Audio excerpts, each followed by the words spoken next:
Nagbalik operasyon na ngayong umaga ang mga commercial flights sa General Santos International Airport batay sa anunsyo ng Department of Transportation at Civil Aviation Authority of the Philippines. Pansamantalang huminto ang operasyon ng paliparan nitong nakaraang linggo matapos tumama ang magnitude 7.8 na lindol sa Mindanao. Dahil dito, agad na nagsagawa ng assessment ang CAAP at DOTR para matiyak ang structural integrity ng paliparan.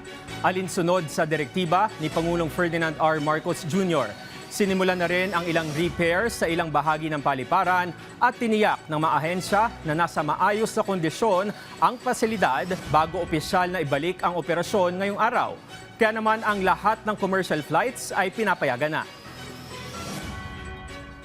Sa mga kababayan po nating naperwisyo dito sa nasabing lindol, although ito ay isang force majeure, but humingi kami ng pasensya dahil ginawa naman po namin yung aming mga gagawa para mapabilis ang pagbubukas at na hindi kayo maabala. No? Mag-check lang ho sa respective airlines kung ano yung mga flight schedules nyo para at least hindi na kayo maabala kung pumunta man kayo sa airport.